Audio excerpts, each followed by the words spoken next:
From the intersection of Highway 63 and Interstate 70, the heartland of Middle America, just a few miles south of the University of Columbia, well, the University of Missouri in Columbia. This is the Living on Sports podcast, podcasting exclusively from Living on Sports. I am Michael Spencer, as always, joined today by Cheston McGuire. Cheston, how are you? I'm good, but I do want to point out we are also south of Columbia College. We are also south of Columbia College. The University of Columbia, though, is woohoo. Wait, well, we're sort of south of that too, if you consider all things, considering they're in New York. Yes. But the list that I have in my hand right now of what we are about to talk about. The Browns QB dilemma. Favre. Oh, Brett Favre. T.O. being goated by the media. A college football god goes down. And lots of upsets this week. Was it the rankings or was it the actual teams? Let's go, buddy. Where do you want to go first? I start with the NFL. So far there are two big 0-3 playoff teams from last year, Miami and Tennessee, and actually Carolina. All three of them won their divisions, and so far all three are 0-3. Who's the first to win? I would say Miami has quarterback problems, so it may take them a while. They just traded for Tyler Thigpen. They're getting Thiggy with it. Thigpen, baby. Coastal Carolina grad. Yeah, who I actually met one time, and he's a pretty cool guy, but unfortunately he's not a very good quarterback. I would say Carolina is going to be the first team to get a win. But what I don't like about Carolina, Steve Smith is way too volatile to be that bad. What do you mean that bad? He is not a good wide receiver. Oh, he is good. He is not. He is. He is short. He's fast. But he has never done anything, and he's never led that team anywhere. He and T.O. are on the same playing field. He constantly gets over 1,400 yards a season, but I do agree he should. Yeah, but he doesn't get his team any W's.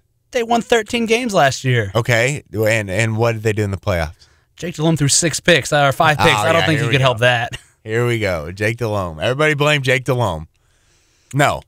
Steve Smith is not a good wide receiver, and I'm tired of him throwing tantrums on the sideline. He needs to shut up and freaking catch the ball. It's fair. Well, who out of those three? So you think Miami's the first to win? Who out of those three? No, I said Miami won't be the first. Oh, won't be. I'm sorry.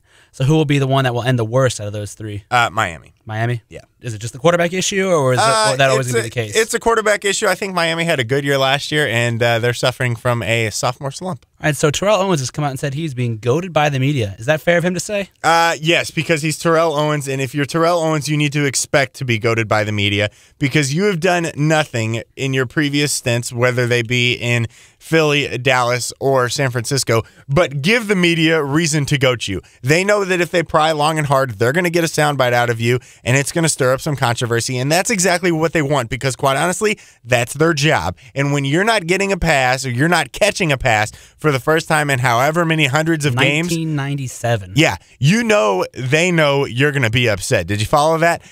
Look, if I'm the media in a press conference with Terrell Owens, you're damn right I'm goating him. And you know what? Props for T.O. for not giving in this time. But his history of giving in, that's why they goat him. No, I agree. There's a reason they do it, and he's going to make headlines once he does blow up, and it could kill the locker room, but I like that he's finally showing something. He's holding back, at least for now. But, yeah, that's the thing. It's just for now. I feel that he's going to blow up sooner or later if Buffalo doesn't get him involved. And is Terrell Owens a scapegoat for the media? Yes, absolutely. Was he a scapegoat in Dallas? It's quite possible. Was he a scapegoat in Philly? Yes. But does he bring a lot of that upon himself? Yes, he does. And if he hadn't done it in San Francisco, hadn't done it in Philly, and hadn't done it in Dallas, then they wouldn't be bugging him now in Buffalo. And there's a reason he's been in 4 teams. He's forced his way out of every one of them. You're exactly right. And when you're Terrell Owens, you should expect that from the media because that's what they're there to do. And quite honestly, if you're the media, you should expect that out of T.O. And why not goat him? Why not? It's going to make headlines and it's going to sell papers. All right, so Brett Favre, this week he had that game-winning touchdown. Did he prove his worth? Prior to this, he was only averaging about 120 yards a game. And it's something Tarvaris Jackson, Sage Rosenfels could have done. But this week was something only he could do. Was it the pass or was it the catch? A little bit of both. I think it's anybody else. We're talking about the catch. Oh, I agree, but that was I don't like Brett Favre. I don't think he still got it, but he zipped that in there. Now, Greg Lewis made an amazing catch. For the first 3 times I saw it, I did not believe he was in, but that was incredible. It was really something for him to stay in bounds. And I don't want to take anything away from Brett Favre as much as I would like to. I think it was a great catch and a great pass as well. I just don't want to say that he's back, because, I mean... Well, maybe not back, but do you think it was worth the Vikings bringing him in when they did and maybe disrupting the locker room? I think time will be the only determinant of that. I think for this week, heck yeah. For this week, absolutely. But, are we saying the same thing in week 14? Are we saying the same thing in week 10? Because you never know what's going to happen. You never know how that arm's going to hold up or how his body's going to hold up. I think, yeah, it paid off this week, but in the end, is it the thing that gets you over the hump? And if he takes him to a championship, then yeah, it was worth it. But until then, who's to say? Yeah, he led him over the 49ers, but come on now. They're the 49ers. Yeah. I know they were 2-0. I know they were 2-0, and I know they run up a big hill. And Frank Gore was hurt during that game. Exactly. So let's not completely jump on the bandwagon yet. Okay. All right, that's fair.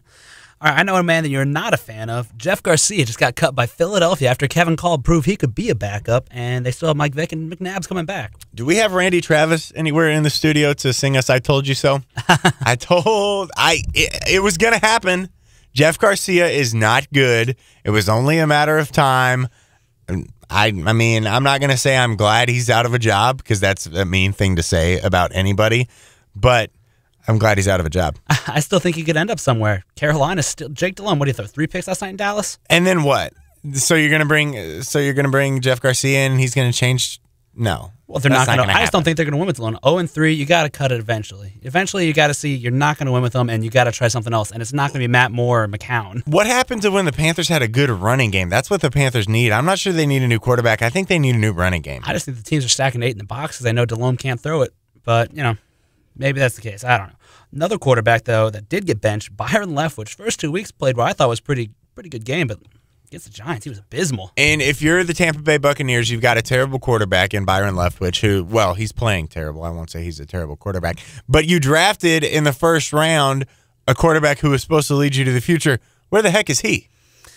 I think they're taking it slow with him. I think they knew he was a project.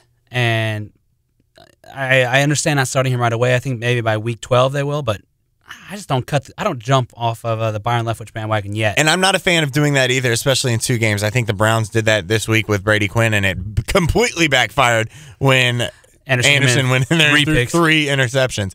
But I don't jump off the Byron Leftwich bandwagon.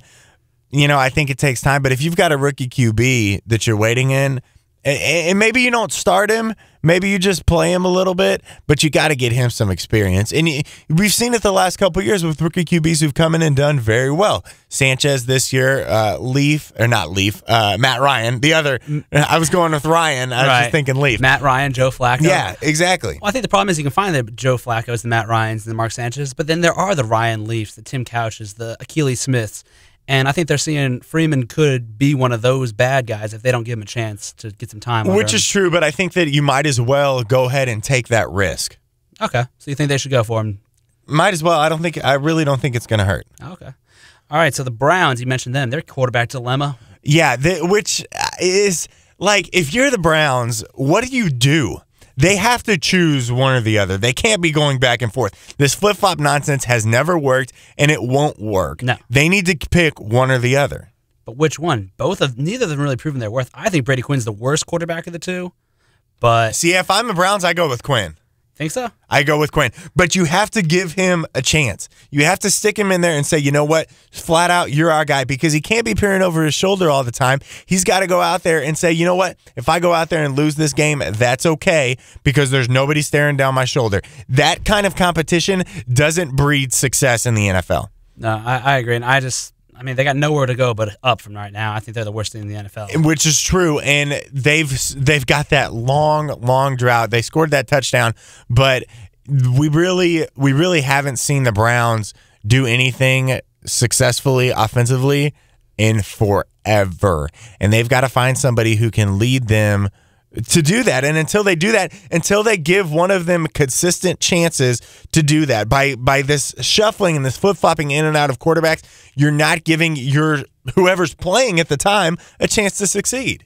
All right, that's fair. All right, so coming up, we got Tim Tebow's injury this past weekend. biggest top 15 surprise, unranked team surprises, and just a recap of the last game's weekends. That's coming up. Don't go anywhere. It's the Living on Sports podcast coming up next.